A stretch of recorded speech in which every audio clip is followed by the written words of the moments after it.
Dictator Kim Jong-un and Russian President Vladimir Putin reinforced their alliance during an hours-long summit. The two leaders held talks after touring a remote rocket launch facility. Kim said Russia has unconditional support from Pyongyang. MTS Tayyip is in Ukraine with more, including a new missile test by North Korea. MTS, good morning. Anne-Marie, good to be with you. Yeah, those missiles launched by North Korea landed near its eastern seas, according to the South Korean military. This is really an act of defiance which set the tone for this highly controversial and closely scrutinized summit. It was the warmest of greetings between Kim Jong-un and Vladimir Putin. Since the dark days of the Cold War, North Korea and Russia have maintained close ties, but this morning's one-on-one at the Vostochny Cosmodrome signals a new era for the leaders of the isolated nations. Russia is waging a sacred fight to defend its sovereignty, Kim said. We will always stand with Russia. Putin is in dire need of support. 18 months into his unprovoked war in Ukraine, Moscow's ammunition supplies are running out fast, and North Korea has a vast stockpile of Soviet-compatible munitions the Kremlin is desperate to buy. For Kim, the location of the summit at the Cosmodrome is a signal of what he wants, which is cooperation on his country's spy satellite space program. When asked by reporters whether Russia would help North Korea launch its own satellites and rockets, Putin responded by saying, "That's exactly why we came here." The White House has warned North Korea that if it sells arms to Russia, it would violate multiple UN Security Council resolutions. But neither leader, who are already under crippling sanctions, seem to care. When signing the guest book inside the Space Center, Kim wrote in Korean script, "The glory of Russia, which gave birth to the first conquerors of space, will be immortal." And what else is going on? World War III news. Breaking news. Kim Jong-un, Russia, the king of the north, arrives. The king of the north, which is Vladimir Putin. Kim Jong-un took a train to Russia. He arrives in Russia with Putin, and the talks. They're having talks about getting weapons. Because Vladimir Putin is getting North Korea, he's getting Iran, the whole Middle East, North Africa, and China. All right, look up the BRICS. They're all coming against the West. So Kim Jong-un, he's talking to Putin. Russia is expected to propose arms deal, weapons of war. Vladimir Putin, because this war is not going to end. It's just going to escalate. Okay? It's going to escalate. We're, like I said, we're in World War III. We've been in World War III since 2014 with the proxy wars. Russia had their mercenaries, and the United States and NATO have their mercenaries. Okay? And Ukraine is the battleground. NATO, they've been on the border. They're trying to take over all of Eastern Europe. All right? That's why Vladimir Putin made his move. It's like if people went on your block, your enemies, and they're carrying weapons of war, and they go to your doorstep. What are you going to do?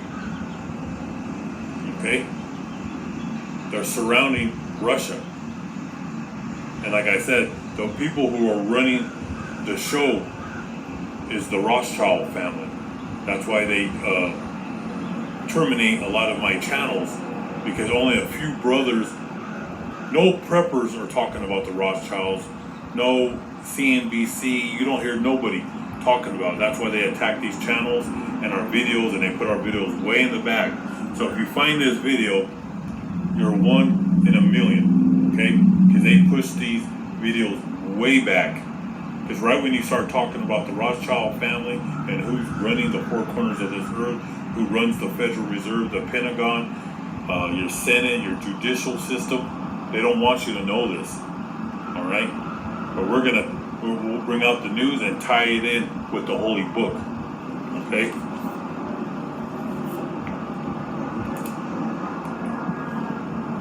So Vladimir Putin, he wants more ammunitions, more weapons of war, short-range ballistic missiles, and North Korea, they're backing him up. All right? Like I said, North Korea wants to pounce on America. All right? The whole world wants to pounce on America and Europe. The White House, can you believe this? The White House comes out, their spokesman has repeatedly warned North Korea against making any arms deal with Russia. They're making threats, the Pentagon, against North Korea. The Pentagon has no love for North Korea. They have no love for China. They have no love for the Middle East, and they have no love for Russia. Now, the world leaders and people around the world, anybody that has a brain in their head, knows we're the predators of the world. Okay? In the Holy Book, America is called the prostitute, and she sits on the beast, which is that ancient Roman Empire, which is Europe, NATO. Okay? Even back then, 2000, go back 3,000 years, the Greco-Romans hated Russia, and they were known as the Scythians. Okay? Napoleon tried to conquer Russia, and he lost. The Greco-Roman American Empire hates Russia, and Russia hates the West. Okay? So North Korea, like I said, they're hand to hand with Russia, and this is laughable for the White House to tell them not to make an arms deal with Russia. All right, they blackballed North Korea for decades. All right, and North Korea, like I said, they want to pounce on America, on your Army, your Marines, your Navy, and your Air Force. They have over 1 million soldiers, North Korea. They have 500,000 reserves, all right? And they've said if they go to war, they could easily have 5 million men ready to pounce on your 101st Airborne, your 82nd Airborne, all your special forces. They're not afraid. Like I said, Russia, Vladimir Putin, he's a man of war. He's the king of the North. All right? China, they're the king of the East. They right now have a 2 million army ready to go. All right? And they could put together 10 million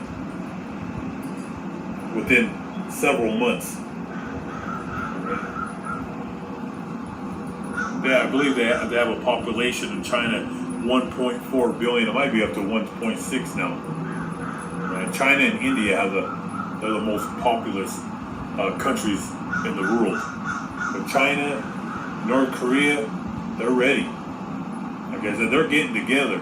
Vladimir Putin is putting them all together, and they're coming after the West. All right? We're going to get into scriptures. Iran. U.S. military buildup in the Gulf risks dangerous Iranian escalation. Like I said, that whole Middle East is going to be on fire. That's ready to go, and all them Arabs, the whole Middle East, Lebanon, Syria, Iraq, they're all going to be with Vladimir Putin. All right, believe that. And like I said, we have the audacity to tell these countries what they should or shouldn't do. And they have the audacity to tell Vladimir Putin not to invade Ukraine. When we invaded Iraq, we invaded Syria. All right? we invaded Vietnam, over 70,000 Americans were killed in that war. And it was all for nothing. Alright? But we're in World War III. We're in World War III. So I'm going to start with the Holy Book of Ezekiel.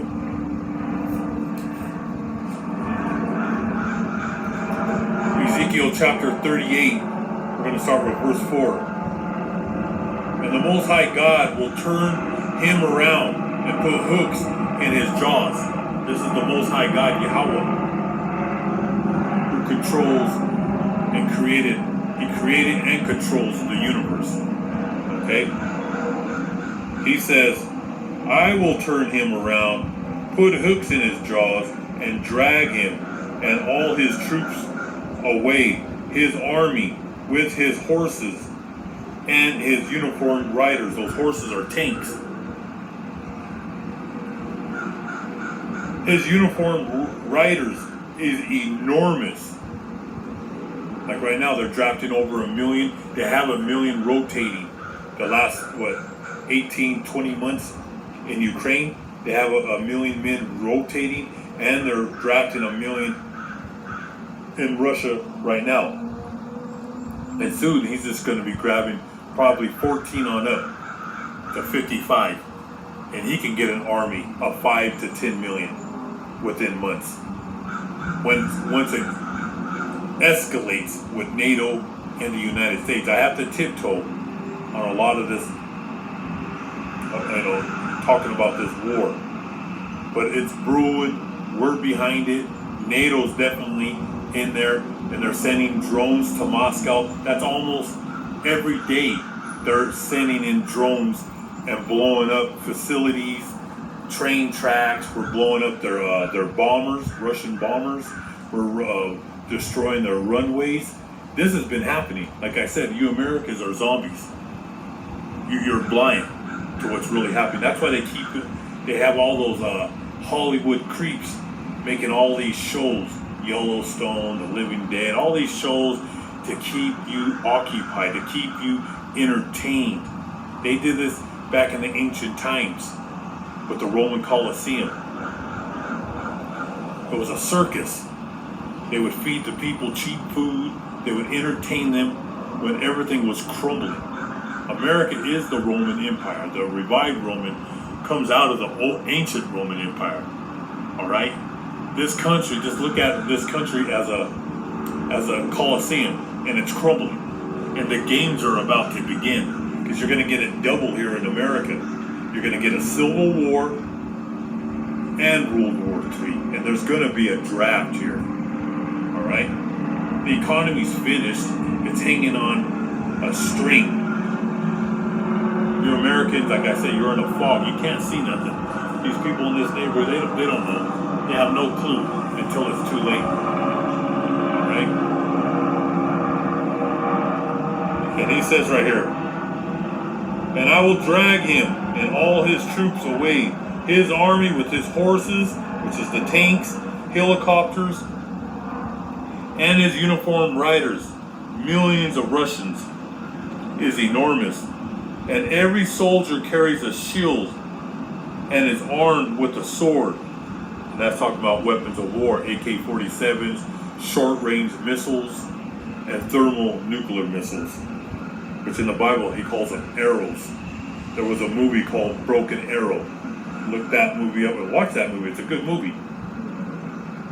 The United States and the nations under the sun, they read the Holy Book. And they know ICBMs are called arrows in the Bible. He says, men from Persia, and Persia is Iran, Sudan, and Libya, North Africa, are with him. All the Persians, the ancient Persians, they're with Russia. And they hate America. All right? Why do you think Russia has those thermal nuclear, their biggest nuclear missiles are called Satan 1 and Satan 2? Why would they call it Satan 1 and Satan? Why would they call it Satan? Because they call America the Great Satan. Iran, the whole Middle East, and Russia. In the Bible, America is Babylon the Great. It's known as the ancient Babylon, because they try to bring out, back in ancient times, they made a tower that went to the heavens, and they wanted a one world government. All right, and the Most High knocked that down and made everybody speak different languages. All right, it was called the Tower of Babel. All right, and America is also known as Egypt. Matter of fact, all your so-called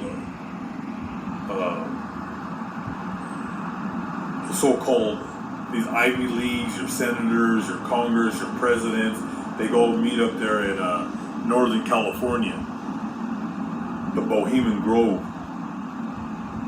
The leaders of this world who own the corporations, they meet up and they worship the gods of Babylon and the gods of Egypt.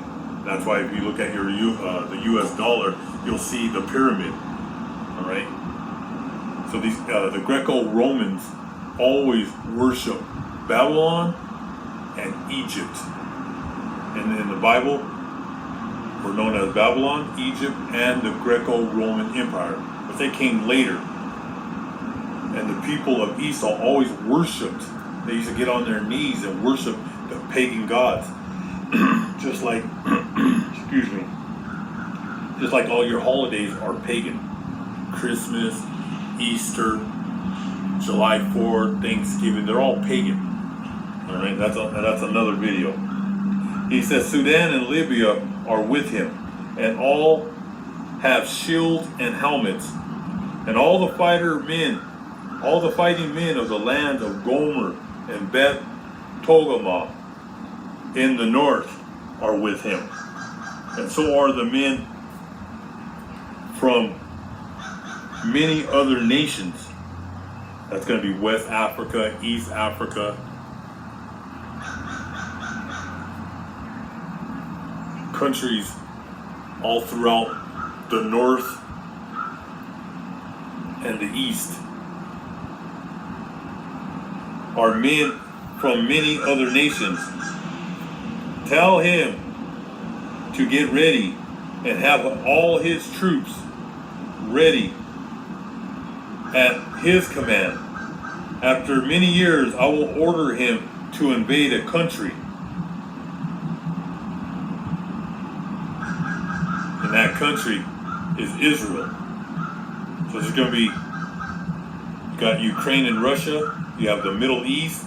Russia is eventually, he's going to cover the land around Israel and over there in Taiwan. Okay? There's going to be three fronts. But God is behind this because he's setting up all the nations under the sun for his holy son, his first creation, which is Yahweh Shai. He's setting up all the nations. The only people that are going to be saved are the apostles, the prophets, the 144,000, and the great multitude of brothers, sisters, and children. Only God knows that number. Okay? But all the nations, he's setting up Russia, he's setting up Iran, China, North, South Korea, Japan, America, and Europe. And America is not a Christian nation. It's never been. They've killed the tribes that live here in America. The tribe of Judah, Benjamin, and Levite, Ephraim, all the way to Issachar. All the tribes are here. We're all over the four corners of this earth, but 70% of us are here in America. Babylon the Great. All right? So let me jump to Obadiah. So Most High is behind this. And Israel, those Jews that you call Jews in Israel, in Hollywood, in New York City, those are not the Hebrew Israelites. Those are the Hebrew Edomites. And Amalek is the grandson of Esau, which Esau is the Greco-Roman American Empire. And that rotten grandson is Amalek. Starting the the family of Amalek, the ones who run it are the Herodian dynasty, which are the Rothschild family, who owns the Federal Reserve, who controls your military, your judicial system. They run Hollywood, your news. Everything is run by the Rothschild family. And everybody under them, the DuPonts, the Rockefellers, it's like a pyramid. They're on the top, and they've been running the show. But it's coming to an end. And that's why Russia, China, they're no longer afraid of the West. So I'm going to read Obadiah chapter 1 verse 1. And the Lord God will punish Edom. When you see Edom, that's talking about Esau, Jacob's twin brother. Jacob is the righteous brother and Esau is the wicked brother. Jacob's on the right and Esau is on the left. All right? Jacob represents the day and Esau represents the night. Everything, wickedness. And the Lord has sent his messenger to the nations, and we have heard his message. Get ready. Let us go to war against Esau, Edom, the Greco-Roman American Empire. And the Lord says to Edom, the Most High God, Yahweh, I will make you weak. Everyone will despise you. Your pride has deceived you. And this is a country filled with pride and arrogance. We've invaded countries all over the world. We have bases. There's so many bases, they won't even let you know how many U.S. military bases are on the four corners of this earth. All right? We take what we want. When the Rothschilds want something, they take it. They use the U.S. military. The U.S. military is a Rothschild's pit bull. Because they wanted to invade the last several years to go into Iran, but they skipped Iran. They said, let's go right to the top dog, which is Russia. Because the Rothschild family, they want the four corners of this earth. And Russia has a lot of resources. All right, Ukraine is the breadbasket of the world of food. Like I said, we're in the second quarter of World War III, and he says, your capital is a fortress of solid rock, and it's talking about the Capitol building, the Pentagon, your government, which is the biggest rock, the biggest mountain in the world, which means government. He says, your capital is a fortress of solid rock, mountains. And so you say to yourself, who can ever pull me down? That's that arrogance of America, of the Greco-Roman American Empire. They're filled with pride and arrogance. All these people here in America, they have no understanding. They think America is going to last forever. They think it's going to go from their children to their children to their children. But you have a rude awakening coming. For something big to happen, and we need to be getting prepared. We have the White House coming out with an official statement. They just made this last night on Friday. They made this official statement that we need to be getting prepared for something big to happen, potentially to our critical infrastructure. This made it all the way up to the White House, right? They are even getting prepared for this. So this is big. This is official. They are signaling that something is going on and we need to be getting ready for it, all right? And I'm talking big things like the grid alert to share with you guys. Right now it is 6:33 p.m. Eastern Time here in the United States, and we currently have more U.S. and Russian doomsday planes in the air.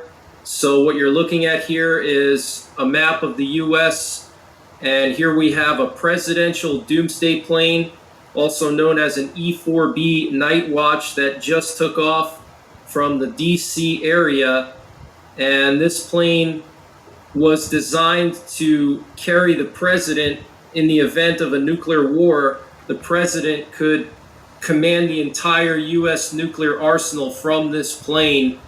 And we also have a nuclear war command and control plane, a Boeing E-6B Mercury Tacoma plane that just took off from Tinker Air Force Base in Oklahoma City, and it's currently flying over Missouri. Now, this plane is very, very important, definitely one of the most important planes in the U.S. military. It's actually operated by the Navy, and this plane can remotely launch all of our Minuteman III ICBMs should ground-based command and control get wiped out. And this plane can also function as a communications relay for our submerged nuclear-armed submarines, and also for any airborne bombers. We can send out nuclear attack options and emergency war orders through this plane to our bombers and submarines. An emergency war order is basically the order to launch. Okay, so we have these two planes in the air right now, which by itself, it wouldn't be a big deal, but when you look at the past month, all of these doomsday planes in the air basically every single day. And a few days ago, we had a bunch of Russian doomsday planes. And so we also have right now a Russian doomsday plane. This is a Tu-214 PU-SBUS. And this is actually a communications relay plane, or an airborne command post that was built for the Russian Ministry of Defense. They only have two of them, and it's currently heading east towards Siberia. It took off from Moscow not too long ago. It's currently near Novosibirsk. There comes a time in every dip's life when it's ready to leave the slow cooker, even buffalo chicken dip. So we put juicy chicken, buffalo sauce, and melty cheese in a portable crispy golden